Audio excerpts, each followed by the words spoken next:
mga naging daan ni Satanas para i-tempt ang mga tao.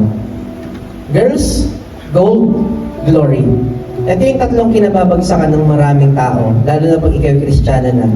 Number one is the lust of the flesh. Para sa mga lalaki, girls. Para sa mga babae, boys. Yan.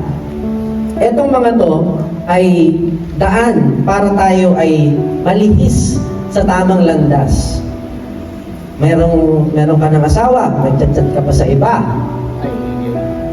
Meron ka ng girlfriend. Ito pati sa girlfriend, boyfriend. May boyfriend ka na, may girlfriend ka na. Nagha-heart ka pa sa iba.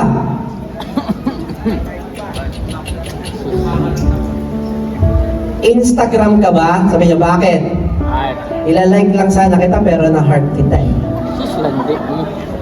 Last of the eyes, gold. Ayan, nasilaw sa pera. Maraming nasisilaw sa pera. Uunahin ang ibang bagay kaysa kay Lord. Ay, may kami. May negosyo kami. Unahin namin to. Sunday ngayon, may Bible study. Dami kaming customer. Hindi mo na magpa-Bible study. Next is the pride of life. Ito, glory. Yung galing mo, lupit mo. Ayan.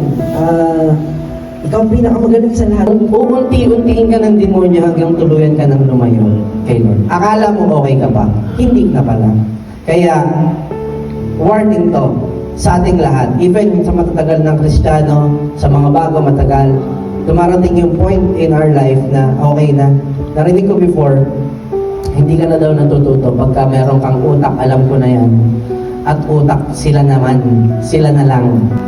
Today is the day na binigay ni Lord na kaya ka na andyan. It is because kalayo ka na eh. At hindi ka makalapit noon eh. But the gift of God is eternal life. The Lord loves us so much. That eternal life ay matatagpuan lang kay Jesus Christ.